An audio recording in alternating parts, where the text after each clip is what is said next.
আসসালামু আলাইকুম, সবাইকে স্বাগতম জানাচ্ছি সবাইকে আজকের ক্লাসে। আজকে আমরা আলোচনা করব সমপরিমাণ অর্থ কিস্তি বা বৃত্তি, যেটাকে আমরা বলি অ্যানুইটি, বর্তমান মূল্য নির্ণয়। আমরা গত ক্লাসে আলোচনা করেছিলাম এককালীন অর্থের বর্তমান মূল্য এবং ভবিষ্যৎ মূল্য নির্ণয়ের। আজকে আমরা আলোচনা করব সমপরিমাণ অর্থ কিস্তি বা বৃত্তির, যেটাকে আমরা বলে থাকি অ্যানুইটি, অ্যানুইটির বর্তমান মূল্য নির্ণয়। প্রথমত তোমাকে বুঝতে হবে সমপরিমাণ অর্থ কিস্তি বা বৃত্তি বা অ্যানুইটি জিনিসটা কি, এটা কোন অর্থকে আসলে বলা হচ্ছে। যখন কোনো একটা সমান অর্থ আমরা বারবার কি করব স্যার, ব্যবহার করব।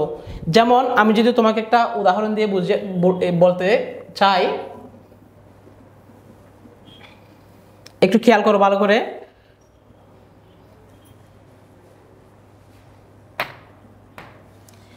ধরলাম আমি ব্যাংক থেকে 5 লক্ষ টাকা ঋণ নিলাম, কোনো একটা ব্যাংক থেকে 5 লক্ষ টাকা ঋণ নিলাম। এখন আমাকে ঋণ যেহেতু নিয়েছি, আমার কিস্তি দিতে হবে। এখন এই যে দেখো, প্রতি মাসে 20,000 টাকা করে আমাকে কিস্তি দিতে হচ্ছে। অর্থাৎ প্রথম মাসে দিলাম, দ্বিতীয় মাস আবার 20,000 টাকা কিস্তি দিলাম, তৃতীয় মাস আবার 20,000 টাকা কিস্তি দিলাম, চতুর্থ মাসে আবার 20,000 টাকা কিস্তি দিলাম। এভাবে আমি কিস্তি পরিশোধ করতে থাকবো যতক্ষণ না 5 লক্ষ টাকা পরিশোধ না হয়। এখন একটু খেয়াল করো তো, সবগুলো টাকা সমান কিনা? ইয়েস, সবগুলো টাকা সমান, সমপরিমাণ অর্থ। টাকাটা আমি কি একবার দিচ্ছি নাকি বারবার দিচ্ছি? যখন সমপরিমাণ অর্থ আমরা বারবার ব্যবহার করি সেটাকে বলে কিস্তি বা বৃত্তি বা অ্যানুইটি। তাহলে আজকে আমরা এই কিস্তি বা বৃত্তি নিয়ে মূলত কাজগুলো করে থাকবো। কিস্তি বা বৃত্তি হলে আমাদের বর্তমান মূল্যের সূত্রটা কি হবে, আজকে আমরা সেটা নিয়ে আলোচনা করব। তাহলে তোমরা প্রথমেই চিনে গেলা সমপরিমাণ অর্থ কিস্তি বা বৃত্তির মানে কি, অ্যানুইটির মানে কি। একটা সমপরিমাণ অর্থ বারবার ব্যবহৃত হবে। এটা যখন বারবার ব্যবহৃত হবে সেটাকে আমরা বলতেছি সমপরিমাণ অর্থ কিস্তি বা বৃত্তি। আর যদি একবার ব্যবহৃত হতো তখন সেটাকে আমরা বলতাম এককালীন। আশা করি ক্লিয়ার। এবার আসো বর্তমান মূল্য নির্ণয়ের আমাদের প্রথম ফর্মুলাটা কি। এখানে দেখো, বর্তমান মূল্য নির্ণয়ের ফর্মুলাগুলোকে কিন্তু একটু ভাগ করা হয়েছে। যেমন প্রথমে আমরা আলোচনা করছি বছরের শেষে বা সময়ের শেষে হলে, যেটাকে আমরা বলি অর্ডিনারি অ্যানুইটি। অর্থাৎ তুমি উদ্দীপকে দেখবা কোনো একটা বারবার সমপরিমাণ অর্থ বা কোনো একটা কিস্তির পরিমাণ বছরের শেষে পরিশোধ করা হয়। তাহলে বছরের শেষে বললে আমরা সেটাকে বলি অর্ডিনারি বা সাধারণ অ্যানুইটি। এই ক্ষেত্রে আমরা প্রেজেন্ট ভ্যালু অফ অ্যানুইটি অর্থাৎ বর্তমান মূল্য কেমনে নির্ণয় করব? a into 1 minus 1 divided by 1 plus I power n whole divided by I. এটা হচ্ছে আমাদের বছরের শেষে বা সময়ের শেষে বর্তমান মূল্য নির্ণয়ের সূত্র। কখন? যখন অ্যানুইটি আসবে। অ্যানুইটি মানে কিস্তি বা বৃত্তি। তাহলে স্যার এখানে এ মানে কি বোঝাচ্ছে? এ মানে বোঝাচ্ছে সমান কিস্তির পরিমাণ। ওই যে আমি কিছুক্ষণ আগে উদাহরণ দিলাম 20,000 20,000 20,000 সমান একটা কিস্তির পরিমাণ, সে এর মান হচ্ছে সমান কিস্তির পরিমাণ। তারপর এখানে প্রেজেন্ট ভ্যালু অফ অ্যানুইটি বলতে বোঝাচ্ছে কিস্তির বর্তমান মূল্য নির্ণয়। আই বলতে বোঝাচ্ছে সুদের হার এবং এন বলতে বোঝাচ্ছে বছর সংখ্যা বা মেয়াদকাল। এই সূত্রটা কখন ইউজ করব একটু ভালো করে বুঝো, যখন বলা থাকবে বছরের শেষে বা সময়ের শেষে, অথবা যদি উদ্দীপকে কিছুই বলা না থাকে তাহলে তুমি ধরে নিতে পারবা এটা হচ্ছে বছরের শেষে। এবার আসি স্যার, যখন একাধিকবার সুদ গণনা করবে সূত্র কিন্তু সেম। এখানে একবার সুদ গণনা করা হতো, এখন এখানে স্যার একাধিকবার সুদ গণনা করা হবে। অর্থাৎ একাধিকবার সুদ গণনা করলে আমাদের কি চলে আসবে? একাধিকবার সুদ গণনা করলে চক্রবৃদ্ধি চলে আসবে। চক্রবৃদ্ধি কি জিনিস স্যার? চক্রবৃদ্ধি মানে হচ্ছে যখন বছরে একাধিকবার সুদ গণনা করা হয়। তুমি এই ভিডিওটার আগে আমি আরও কিছু আমার ভিডিও রয়েছে, সেগুলো যদি একটু প্রথম থেকে দেখে আসো তাহলে অবশ্যই চক্রবৃদ্ধি কি জিনিস খুব ভালোভাবে বুঝবা। এখন দেখো স্যার, আগের সূত্র আর এই সূত্র সেম। আগের সূত্রে জাস্ট একবার সুদ গণনা করা হতো, এখানে একাধিকবার সুদ গণনা করা হয়। এখন স্যার একাধিকবার সুদ গণনা মানে এখানে এম চলে আসবে। দেখো এম হচ্ছে আই এর সাথে এম ভাগ হয়ে যায়, এন এর সাথে গুণ হয়ে যায়। আগের সূত্রটাই সম্পূর্ণ। প্রেজেন্ট ভ্যালু অফ অ্যানুইটি সমান a into 1 minus 1 divided by 1 plus I divided by M power N গুণ এম এবং whole divided by I divided by M. এটা হচ্ছে সেম বছরের শেষে জাস্ট চক্রবৃদ্ধি আসবে। আশা করি বুঝতে পেরেছো। এই যে দেখো, এটাও বছরের শেষে বর্তমান মূল্য নির্ণয় নর্মাল সূত্র, আর এটা হচ্ছে বছরে যখন একাধিকবার সুদ গণনা করা হবে তখন এম চলে আসবে। আচ্ছা, এরপর দেখি, এরপর আরেকটা সূত্র আসছে, সেটা হচ্ছে বছরের শুরুতে। এতক্ষণ পর্যন্ত আমরা আলোচনা করলাম বছরের শেষে কি হবে যদি বছরের শুরুতে বলে আমাদের উদ্দীপকে, যদি উদ্দীপকে বলা থাকে বছরের শুরুতে কিস্তি পরিশোধ করে, তাহলে বছরের শুরুতে কিস্তি পরিশোধ করলে সূত্রের মধ্যে চেঞ্জ কি হবে? সূত্রের মধ্যে চেঞ্জ হবে হচ্ছে দেখো এক্সট্রা করে একটা 1 প্লাস আই চলে আসবে, এক্সট্রা করে চলে আসবে এটা 1 plus i. Present value of annuity সমান a into 1 minus 1 divided by 1 plus I power n divided by I into 1 plus i, যেটা কিন্তু এর আগের সূত্রে ছিল না। দেখো এর আগের সূত্রে কিন্তু এটা ছিল না, ডিফারেন্সটা একটু বোঝার ট্রাই করো। এই যে এর আগের সূত্রে কিন্তু এখানে 1 প্লাস আই কিছু ছিল না। এখন তোমরা যদি একটু খেয়াল করো, এই যে যখন বলেছে বছরের শেষে তখন কিন্তু এটার সাথে কোনো কিছু যুক্ত ছিল না। এখন যখন বলা হবে বছরের শেষে তখন এটার সাথে এক্সট্রা করে একটা 1 প্লাস আই চলে আসবে। আর যদি বছরে একাধিকবার সুদ গণনা করা হয় তাহলে এম চলে আসবে। আই এর সাথে এম এর সম্পর্ক ভাগের, এন এর সম্পর্ক গুণের। আশা করি তোমরা সূত্রটা বুঝতে পেরেছো। একটা হচ্ছে বছরের শেষে হলে কি হবে, একটা হচ্ছে বছরের শুরুতে হলে কি হবে, ঠিক আছে। আবার চক্রবৃদ্ধি আসলে এম চলে আসবে। জাস্ট নর্মাল সূত্রগুলো একটু মাথায় রাখার চেষ্টা করো। একটা বছরের শুরুতে, একটা বছরের শেষে, এতটুকু মনে রাখলে হবে। আর যখন চক্রবৃদ্ধি হলো তখন এম চলে আসবে। এবার আমরা একটা ম্যাথ প্র্যাকটিস করার ট্রাই করি। ভালো করে আগে ম্যাথটা বোঝার ট্রাই করবো, তারপর আমরা এটা আনসার করব। জনাব আরমান প্রতি বছরের শুরুতে, একটু খেয়াল করে দেখো, আমাকে এখানে বলা অলরেডি বলে দেওয়া আছে, প্রতি বছরের শুরুতে এক্সিম ব্যাংকে 20,000 টাকা করে 10% সুদে 10 বছর জমা রাখেন। 20,000 টাকা করে 10% সুদে 10 বছর, অর্থাৎ প্রতি বছরই 20,000 20,000 20,000 20,000 20,000 টাকা করে জমা রাখে। তাহলে আমি বলেছিলাম যখন কোনো একটা সমপরিমাণ অর্থ প্রতি বছর বা প্রতি মাসে জমা রাখতে থাকবে সেটা হয়ে যাবে কিস্তি। এই যে প্রতি বছর 20,000 20,000 20,000 করে করে রাখবে, অর্থাৎ এটা কিস্তি আকারে রাখবে। তার মানে কিস্তি আকারে রাখবে মানে আমাকে কিস্তির সূত্র ইউজ করতে হবে। এককালীন হলে এককালীন সূত্র ইউজ করতাম, এটা যদি কিস্তি তা আমাকে কিস্তি বা অ্যানুইটি সূত্র ইউজ করতে হবে। এবং আমাকে প্রশ্নে বর্তমান মূল্য নির্ণয় করতে বলা হয়েছে।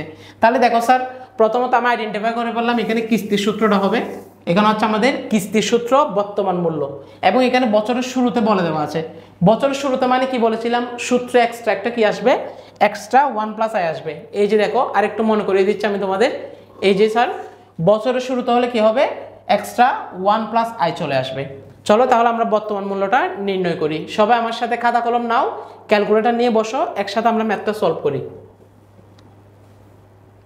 তোমাদের সর্বপ্রথম কাজ হবে ফর্মুলাটা লেখা, বর্তমান মূল্য। তাহলে বর্তমান মূল্য প্রেজেন্ট ভ্যালু অফ, যেহেতু এটা অ্যানুইটির math, present value of annuity সমান a into 1 minus 1 divided by 1 plus I power n. এখন একটু দেখো তো এখানে কোনো চক্রবৃদ্ধি আছে কিনা। না স্যার এখানে কোনো চক্রবৃদ্ধি নেই, বছরে একাধিকবার সুদ গণনা করা হয়, কিছু বলা নেই, তার মানে এম আসবে না। Divided by I into 1 plus I, এটা হচ্ছে আমাদের বছরের শুরুতে বর্তমান মূল্য নির্ণয় করতে বললে আমরা এই সূত্রটা ইউজ করব। এখন এই সূত্রের পাশাপাশি আমরা এই সূত্রের মানগুলো একটু লিখে ফেলি। এখানে এ মান হচ্ছে কিস্তির পরিমাণ। একটু প্রশ্ন খেয়াল করে দেখো, প্রতি বছর 20,000 টাকা করে জমা রাখেন, তার মানে 20,000 টাকা প্রতি বছর রাখতে থাকবে, এটা হচ্ছে কিস্তি।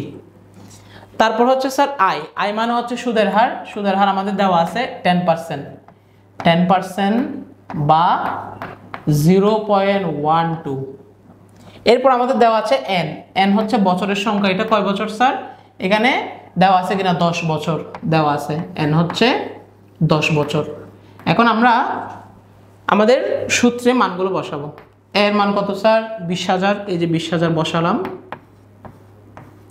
ইন্টু ব্র্যাকেট দিলাম 1 minus 1 divided by 1 plus I, 1 plus I, I এর মান কত 0.10, তারপর পাওয়ার কত স্যার, পাওয়ার হচ্ছে 10 whole divided by 0.10, bracket close করলাম। এরপর হচ্ছে into 1 plus I, 1 plus I এর মান হচ্ছে 0.10। তাহলে আমরা আমাদের সূত্রে মানগুলো বসিয়ে দিলাম। এবার আমরা ক্যালকুলেশন করব। এখন অনেকেই ভুল করে স্যার ক্যালকুলেশন কোথা থেকে শুরু করব, কিভাবে করব, ক্যালকুলেশনটা একটু দেখিয়ে দেন। এবং আমি একটা এখানে কি করেছি দেখো, বাংলা এবং ইংলিশ একসাথে লিখেছি, যেটা তোমরা ভুল করবা না।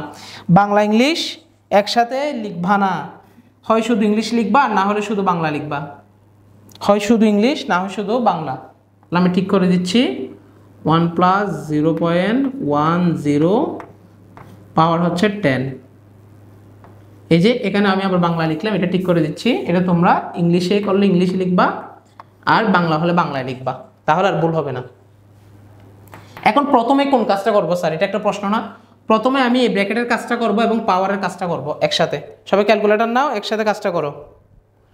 দেখো 1 প্লাস 0.10 এবং পাওয়ার হচ্ছে 10, আমরা একসাথে এই যে এই কাজটা করে ফেললাম। তাহলে স্যার 20,000 ইন্টু এই যে এই কাজটা করলাম, এটার একটা আনসার আসছে। আনসারটা আমরা লিখে একটু ভেঙে ভেঙে করার ট্রাই করবো, ম্যাথটা ভেঙে ভেঙে করলে একটু তুমি ভালো করে বুঝবা।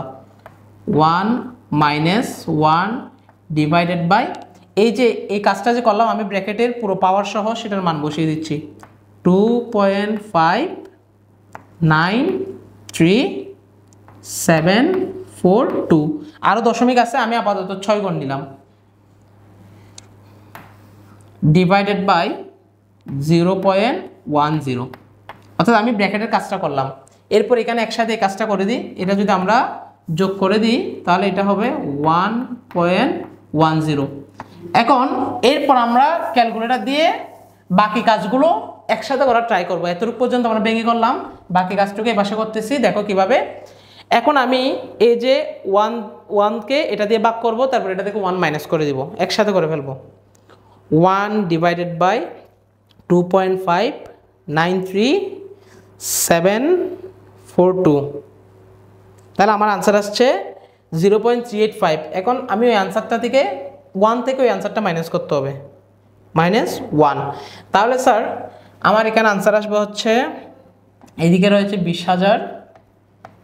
20,000 ইন্টু 0.614456 এবং এখানে আমাদের আরেকটা পাশে রয়েছে গুণ, এই যে গুণ, এবং এটার নিচে কত আছে দেখো তো, একটু খেয়াল করো তো, 0.10 আছে। তাহলে তুমি যদি একসাথে করতে চাও আবার 0.10 এটা দিয়ে ভাগ করে ফেলতে পারবা। এই যে আমি দিলাম ভাগ 0.10 এবং পাশে আমি একটু যেহেতু জায়গা নেই একটু নিচের দিকে লিখতেছি, নিচে হচ্ছে 1.10। এখানে জায়গা নেই তাই আমি একটু এভাবে ভেঙে লিখলাম। এবার তুমি কাজটা একসাথে করে দিতে পারবা, একসাথেই কাজটা করে দেওয়া যাবে। 0.614456 divided by 0.10 answer into 20,000 into 1.10। তাহলে আমাদের উত্তর এসেছে 1,35,180.32। এটা হচ্ছে আমাদের উত্তর। আমাকে উক্ত টাকার বর্তমান মূল্য নির্ণয় করতে বলা হয়েছে। তাহলে আমরা উক্ত টাকার বর্তমান মূল্য নির্ণয় করলাম কত, 1,35,180.32। তোমাদের এই উত্তরটা এসেছে কিনা অবশ্যই আমাকে কমেন্ট করে জানাবা, এবং কারো যদি ভুল হয়ে থাকে সে আরেকটু চেষ্টা করবা। এই ম্যাথগুলো যত বেশি প্র্যাকটিস করবা তুমি তত বেশি দক্ষ হয়ে উঠবা। এখানে কিছু ক্যালকুলেশনের কাজ আছে, কিছু একসাথে করার কাজ আছে, যত বেশি প্র্যাকটিস করবা তত বেশি দক্ষ হয়ে উঠবা। দেখা হবে তোমাদের সাথে আগামী কোনো ভিডিওতে। সবাই ভালো থাকবা, সুস্থ থাকবা। আসসালামু আলাইকুম সবাইকে।